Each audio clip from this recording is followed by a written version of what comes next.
Good morning students. आज हम पाठ 9 चिड़िया की बच्ची का पेज नंबर 69 पढ़ेंगे। तो आइए अब हम शुरू करते हैं। माधवदास ने कहा, मेरी बोली चिड़िया, तुम्हें देखकर मेरा चित्त प्रफुल्लित हुआ है। मेरा महल भी सूना है, वहाँ कोई भी चहचहाता नहीं है। तुम्हें देखकर मेरी रागनियों का जी बहलेगा। तुम कैसी प्यारी हो, यहाँ ही तुम क्यों ना रहो। माधवदास ने कहा, अरे बोली चिड़िया कि तुम्हें देखकर मेरा मन तो और भी ज़्यादा प्रसन्न हो गया है। मेरा महल सूना है, वहाँ कोई चहचहाता भी नहीं है। तुम्हें देखकर मेरे महल में सभी का जी बहलेगा। तुम कितनी प्यारी हो, इसलिए तुम यहीं रह जाओ। यहाँ पर माधवदास धीरे धीरे चिड़िया को लालच दे रहा है कि चिड़िया उसकी गुलाम बन जाए। चिड़िया बोली, मैं माँ के पास जा रही हूँ। सूरज की धूप खाने और हवा से खेलने और फूलों से बात करने मैं जरा घर से उड़ आई थी। अब सांझ हो गई है और माँ के पास जा रही हूँ। अभी अभी मैं चली जा रही हूँ, आप सोच ना करें। आगे चिड़िया ने कहा कि मुझे आपके महल में नहीं रहना है। मैं तो थोड़ी देर अपने घर से उड़कर आ गई थी। अब शाम हो गई है और मैं अपनी माँ के पास जा रही हूँ। मैं अभी चली जाती हूँ, आप चिंता ना करें। माधवदास ने कहा, प्यारी चिड़िया, पगली मत बनो। देखो तुम्हारे चारों तरफ कैसी बहार है। देखो वह पानी खेल रहा है, उधर गुलाब हंस रहा है। भीतर महल में चलो, जाने क्या क्या ना पाओगी। मेरा दिल वीरान है, वहाँ कब हंसी सुनने को मिलती है। मेरे पास बहुत सा सोना मोती है। सोने का एक बहुत सुंदर घर मैं तुम्हें बना दूंगा। मोतियों की झालर उसमें लटकेगी। तुम मुझे खुश रखना। और तुम्हें क्या चाहिए, माँ के पास बताओ क्या है। तुम यहाँ ही सुख से रहो, मेरी बोली गुड़िया। इस पैरे में लेखक ने यही दर्शाया है कि पहले तो माधवदास ने चिड़िया की तारीफ की कि तुम कितनी अच्छी और प्यारी हो, इसलिए मेरे पास रुक जाओ। पर इस प्रशंसा का चिड़िया पर कोई प्रभाव नहीं पड़ा। तो माधवदास ने चिड़िया को दूसरे प्रकार से लालच देना शुरू किया। उसने चिड़िया से कहा कि तुम पागल मत बनो। तुम अपने चारों तरफ देखो, कितना सुंदर मौसम है। देखो फव्वारों में से पानी ऊपर उठ रहा है और बह रहा है। तुम मेरे महल के भीतर चलो, तुम वहाँ पर और भी अच्छी अच्छी चीज़ें पाओगी। मेरा दिल तो वीरान है और वहाँ पर मुझे किसी की हंसी सुनने को भी नहीं मिलती। मेरे पास तो बहुत सोना और मोती है। मैं तुम्हें सोने का सुंदर घर बना दूंगा। तुम मुझे खुश रखना। तुम्हारी माँ के पास ये सब कुछ थोड़ा ही मिलेगा। तुम यहाँ ही सुख से रहो। चिड़िया इन बातों से बहुत डर गई। वह बोली, मैं भटक कर तनिक आराम के लिए इस डाली पर रुक गई थी। अब भूलकर भी ऐसी गलती नहीं होगी। मैं अभी यहाँ से उड़ी जा रही हूँ। तुम्हारी बातें मेरी समझ में नहीं आती हैं। मेरी माँ के घोंसले के बाहर बहुतेरी सुनहरी धूप बिखरी रहती है। मुझे और क्या करना है, 2 दाने माँ ला देती है और जब मैं पर खोलने बाहर जाती हूँ तो माँ मेरी बाट देखती रहती है। मुझे तुम और कुछ मत समझो, मैं अपनी माँ की हूँ। चिड़िया इन सारी बातों से डर गई और बोली, मैं भटक गई थी और थोड़ी देर आराम करने के लिए इस डाली पर आ गई थी। अब भूलकर भी ऐसी गलती नहीं होगी। मुझे तुम्हारी बातें समझ में नहीं आती। मेरी माँ के पास जो तिनकों का घोंसला है, उसके बाहर सुनहरी धूप बिखरी रहती है, और मुझे तुम्हारा सोने का महल नहीं चाहिए। मेरी माँ भोजन के लिए जो 2 दाने ला देती है, उसी से मेरा पेट भर जाता है, और जब मैं पर खोलने बाहर जाती हूँ तो वह मेरा इंतज़ार करती रहती है। तुम मुझे और कुछ मत समझो, मैं सिर्फ अपनी माँ की हूँ।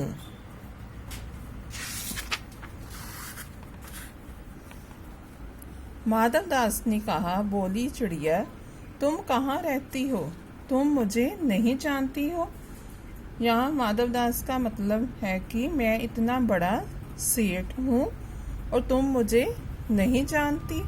चिड़िया, मैं माँ को जानती हूँ, बाई को जानती हूँ, सूरज को और उसकी धूप को जानती हूँ, घास, पानी और फूलों को जानती हूँ। महामान्य, तुम कौन हो? मैं तुम्हें नहीं जानती।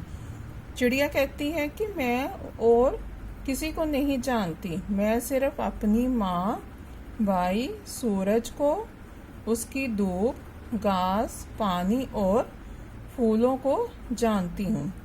तुम कौन हो? मैं तुम्हें नहीं जानती।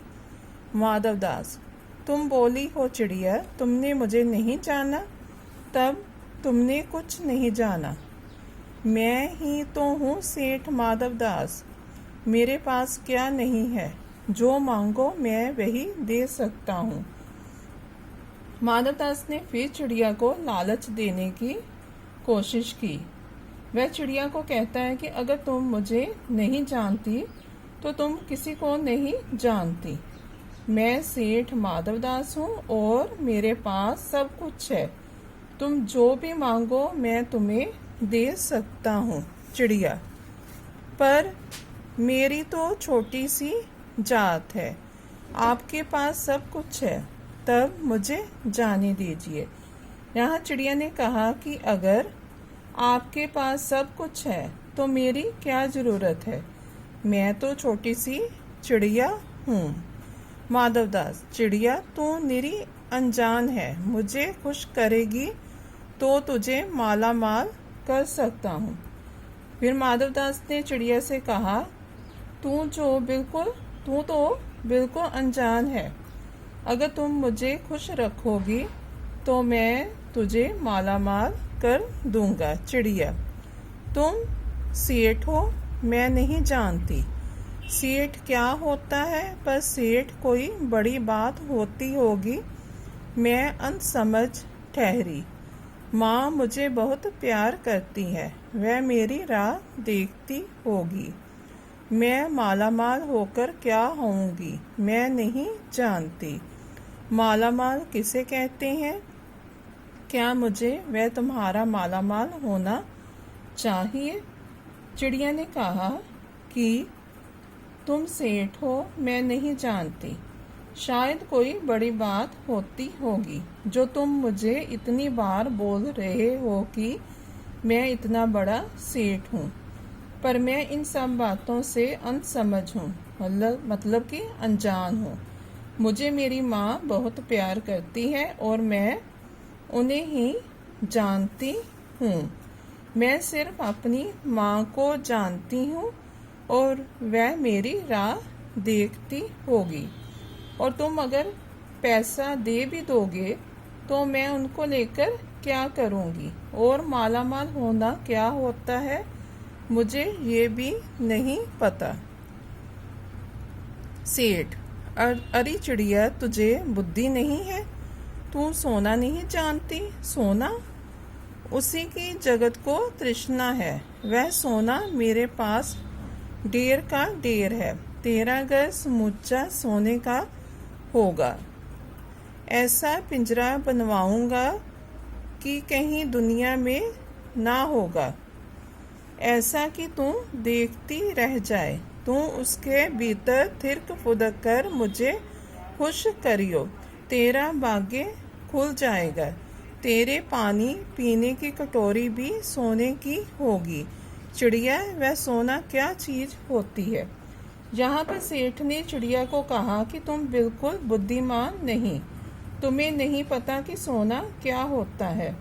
ये ऐसी चीज़ है जिसकी सारे संसार को पाने की इच्छा होती है। यहाँ पर माधवदास फिर चिड़िया को लालच देता है, पर चिड़िया फिर उसे कहती है कि सोना क्या चीज़ होती है। सेठ, तू क्या जानेगी, तू चिड़िया जो है। सोने का मूल्य सीखने के लिए तुझे बहुत सीखना है। बस ये जान ले कि सेठ माधवदास तुझसे बात कर रहा है।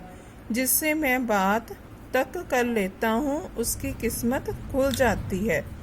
तू अभी जग का हाल नहीं जानती। मेरी कोठियों पर कोठियाँ हैं, बगीचों पर बगीचे हैं, दास दासियों की संख्या नहीं है, पर तुझसे मेरा चित्त पसंद हुआ है। ऐसा वरदान कब किसी को मिलता है री चिड़िया? तू इस बात को समझती क्यों नहीं? अब चिड़िया से सेठ कहते हैं कि तू क्या जाने सोना क्या होता है। तू तो एक चिड़िया है।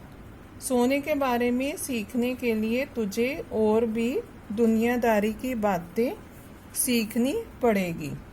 बस ये जान ले कि मैं सेठ माधवदास हूँ और जो मुझसे बात कर लेता है उसकी तो किस्मत खुल जाती है। तू अभी संसार का हाल नहीं जानती। मेरे पास बहुत सी कोठियाँ हैं, बगीचे हैं, दास दासियों की संख्या बहुत ज़्यादा है, लेकिन तू मेरे मन को बहुत पसंद आई है। इसलिए मैं तुझसे कहता हूँ कि तू मेरे पास रुक जा। ओके स्टूडेंट्स, आज हम यहाँ तक ही करेंगे और नेक्स्ट पैरा हम नेक्स्ट वीडियो में करेंगे। थैंक्स।